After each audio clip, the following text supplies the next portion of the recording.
안녕하십니까. 황태순TV의 황태순입니다. 2020년 9월 22일입니다. 추분입니다. 낮과 밤이 같은, 그래서 내일부터는 밤의 길이가 길어지는 바로 추분입니다.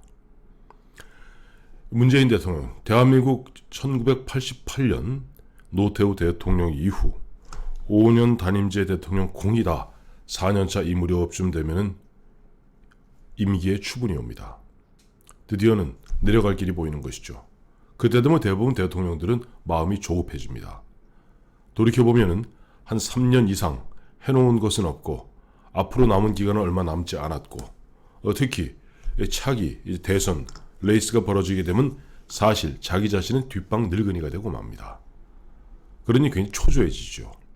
화를 내기 시작합니다. 또 아무리 바보라 할지라도 아무리 멍청이라 할지라도 대한민국 대통령 3년 이상 하면 대부분 세상 다 아는 것 같이 착각하게 됩니다. 대한민국의 모든 정보기관의 정보들 샅샅이 다 들어오죠. 심지어는 정치적 반대자들의 그런 쿰쿰한 부분들, 그야말로 아침 식사 자리에서 따끈따끈하게 나의 그 정적, 라이벌, 이 사람이 어제 저녁에 무엇을 했는가 따끈따끈 다 들어옵니다. 지금 김대중 정부 이후 계속 이야기는 우리는 더 이상 정보기관에 의존하지 않는다. 언제 그랬습니까? 지금도 어떠한 형태로든지 동향 파악 다 받아보니까 자기는 세상을 다 아는 것 같은데 세상은 자기 마음대로 돌아가지 않고 드디어 가장 눈치가 빠꼼한 관료들이 움직이지 않고 주변에 당도 자기 뜻대로 움직이지 않고 그때부터 막 화를 냅니다. 문재인 대통령 드디어 노골적으로 화를 내기 시작했습니다. 사실 그동안 10월 3일로 예정되어 있는 개천절 집회를 놓고 집권 여당 쪽에서 또 정부 여당 쪽에서는 계속 엄포를 놔왔죠. 정세균 국무총리 같은 사람 상대 월급은 온화하게 생겼는데 지난번에 얘기하지 않았습니까? 10월 3일 개천절 집회 강행한다면 주저없이 공권력을 행사하겠다. 공권력을 주저없이 행사하겠다라고 대국민 엄포, 대국민 협박, 대국민 으름장을 놓았습니다.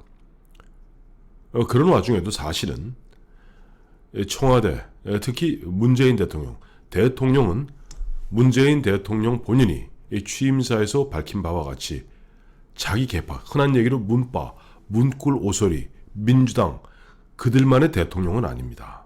비록 그 사람들이 뽑았다 할지라도 대한민국 대통령이니까 자기의 취임사에서 이야기한 대로 자기를 찍지 않은 국민들도 모셔야 될 의무가 있는 겁니다. 그거는 대통령이 자기가 사람이 좋아서 내가 시혜를 베풀듯이 그렇게 하는 것이 아닙니다.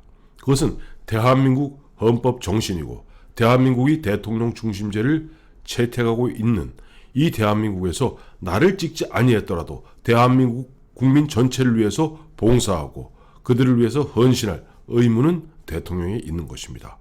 그런데 문재인 대통령 드디어 오늘 국민들을 향해서 대선전포고를 했습니다. 정말 해서는 안 될 일을 했습니다. 레드라인을 넘은 것이죠. 대통령은 그러면 안 됩니다. 예를 들어서 국무총리나 집권 여당의 당대표, 대변인 그런 얘기해도 됩니다. 하지만 대통령은 이런 이야기하면 안 됩니다. 오늘 제48차 국무회의에서 오늘 문재인 대통령 한 이야기를 갖다가 핵심 부분만 찝어드리겠습니다. 코로나 재확산 위기를 초래했던 불법 집회가 또다시 계획되고 있고 방역을 저해하는 가짜 뉴스도 여전히 기승을 부리고 있습니다. 공동체의 안녕을 위태롭게 하고 이웃의 삶을 무너뜨리는 반사회적 범죄를 집회의 자유와 표현의 자유라는 이름으로 옹호해서는 안 됩니다. 우리 사회를 또다시 위험에 빠뜨린다면 어떤 관용도 기대할 수 없을 것입니다. 한마디로 오늘 문재인 대통령 독재 선언했습니다. 해서는 안 되죠. 자, 제가 왜 이 말씀을 드리냐니까 하나하나 짚어드리기 전에 핵심적 보면은 지금 이웃의 삶을 무너뜨리는 그 집회 자체를 갖다 반사회적 범죄라고 자기 멋대로 규정하고 있습니다. 그러면서 집회 자유와 표현의 자유라는 이름으로 옹호해서는 안 된다 이야기하는데 법률가인 문재인 씨도 잘 알 겁니다. 헌법 21조는 언론 출판의 자유와 집회, 결사의 자유를 갖다 규정하고 있습니다. 그러면서 헌법 21조 2항은 집회, 결사에 대한 허가는 인정되지 아니한다. 원래 집회와 결사에 대해서는 허가를 받고 자시구할 일이 아닌 것입니다. 다만 헌법 37조에 의해서 37조 2항이죠. 2항에 의해서 자유와 권리는 국가안전보장, 질서유지 또는 공공복리를 위하여 필요한 경우에 한하여 법률로서 제한할 수 있으며, 이 다음이 중요합니다. 제한하는 경우에도 자유와 권리의 본질적 내용을 침해할 수는 없다라고 되어 있습니다. 또한 헌법 19조는 모든 국민은 양심의 자유를 가진다라고 되어 있습니다. 지금 문재인 대통령이 이야기하는 코로나 재확산 위기를 초래했던 불법 집회가 확인된 거 있나요? 확인된 게 있나요? 지금 정은경 질병관리청, 지금 그 정은경 질병관리청장에 대해서도 아주 안 좋은 시각들이 많습니다. 실제 내부에서조차도 정은경 씨가 브리핑한 거 외에는 한 게 뭐 있느냐라고 얘기하고 있습니다. 자, 코로나 재확산을 갖다가 초래했던 것이 8.15 광복절 집회였습니까? 아니면은 7월 국무회의를 열어서 지친 국민들에게 마음껏 엔조이할 수 있는 그런 기회를 드리겠다고, 그다음에 각 교회마다 소집회를 갖다가 풀어주고, 더욱이 여름철 휴가철을 맞이해서 공연 쿠폰, 외식 쿠폰 갖다가 마구잡이로 남발했던 문재인 정부입니까? 아니면 8월 15일 날 집회입니까? 기억해 보시면 8월 15일 전광훈 목사가 주도했던, 그리고 거의 전광훈 목사만 따르는 그 교인들만 있었던 건 결코 아닙니다. 그런데 그 8월 15일 오후 5시에 당시 정세균 국무총리의 긴급 질병관리 대책, 질병관리 그 관리에서 긴급 회의를 열고 내 사회적 거리두기 2단계를 갖다가 확대하는 것입니다. 그렇다면은 다 아시지 않습니까?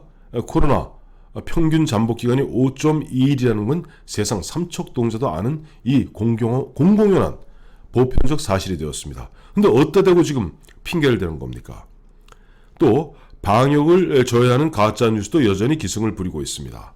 아마 문재인 대통령과 문재인 그 정부에서는 아마 이 부분이 굉장히 아팠던 모양입니다. 최근에 보니까 자기들이 필요하면은 이른바 검사자 수를 늘려서 확진자 수를 늘리고, 만약에 조금 불리하다 싶어서 조금 수위를 조절할 필요가 있다 생각하면은 검사 수를 갖다 확 줄여갖고, 검사 수를 확 줄이니까 당연히 확진자 수도 줄어들 수밖에 없겠죠.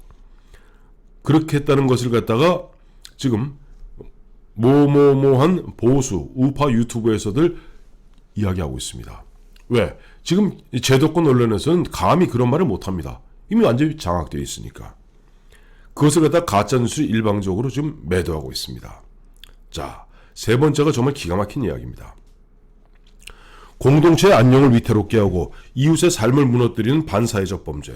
자, 솔직히 말해서 지금 공동체의 안녕을 위태롭게 하고, 즉 공동체의 안녕이라는 것은 사회가 극도로 분열된 상태를 이야기하는 것입니다. 너와 내가 손가락질하고, 너와 내가 머리끄댕이 싸움하고, 이웃 간에 불화하고 불목하고, 그리고 이웃의 삶을 무너뜨리는, 내가 저 사람 때문에 내가 억장이 무너지고, 내가 저 사람 때문에 억장이 무너지는 것은 바로 누구 때문일까요?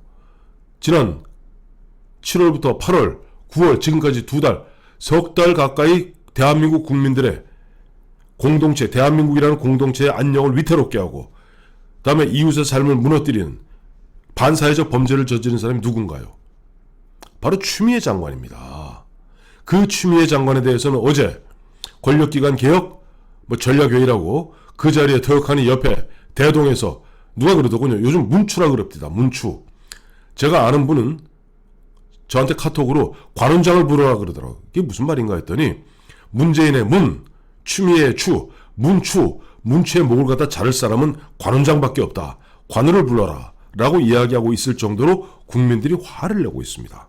이와 같이 공동체의 안녕을 위태롭게 하고 이웃의 삶을 무너뜨리는 반사회적 범죄를 버젓이 옹호하고 있는 문재인 대통령이 지금 어디 감히 법률가라는 친구가 집회 자유와 표현의 자유라는 본질적 그 내용을 결코 손대어서는 안 되는 천부 인권적 그와 같은 자유와 권리에 대해서 보면 이번에 또다시 위험에 빠뜨린다면 어떤 관용, 언제 문재인 정부가 자기를 지지하지 않고 문파가 아닌 그 우파 국민들, 우파 국민들, 자신에게 찍었던 41%만이 국민이고 찍지 아니한 59%한테 언제 관용 베풀었습니까? 관용을 베풀었으면 이재수 장군이 극단적 선택을 했겠습니까? 참 기가 막힌 이야기랍니다. 정말 관용이란 말을 함부로 이렇게 쓰면 안 됩니다. 어디서 들은 건 있어갖고 프랑스의 똘레랑스, 관용을 이야기하는데 언제 문재인 정부가 지난 3년 반 동안 관용, 똘레랑스 해본 적이 있습니까? 만약에 관용을 베풀고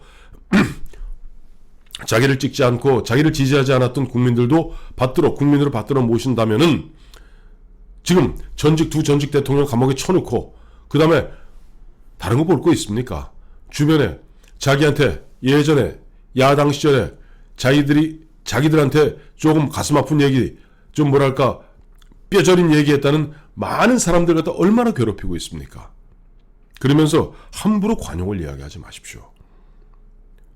지금 문재인 대통령 드디어 집권 4년차 증후군 보이고 있습니다. 머리는 세상 다 아는 조물주가 된 거죠. 근데 몸은 서서히 식물인간이 되어가는 겁니다. 거기다 이미 눈치 빠른 관료들은 이미 저기 한 100m쯤 떨어져 갖고 할금할금 눈치나 보고 그저 시키면 마지못해 하는 신용만 합니다. 지금 집권 여당 아직까지는 이낙연 씨를 비롯해서 아직까지는 자기들도 어떤 위기에 빠져 있으니까 아직 이러고 있습니다만은 조만간 보면은 문재인 대통령 아마 이 옆에 있는 그래프 마냥 서서히 4년차 중군, 거기에 과거 역대 대통령 4년차에 어떤 일들이 있었는지 곰곰이 살펴보십시오. YSDJ 두 전직 대통령 아들 감옥 간 건 물론이거니와 노무현 대통령 4년차쯤 되면은 그다음부터 이 사람 저 사람 줄줄이 감옥 갑니다. 박근혜 대통령은 바로 4년차에 본인 스스로가 탄핵됩니다. 문재인 대통령 이와 같이 지금 월급 10%에서 국민들을 갖다가 상대로 대거리하고 싸우겠다고 나서는데 그 4년차를 어떻게 극복할 수 있을지 정말 귀추가 주목됩니다.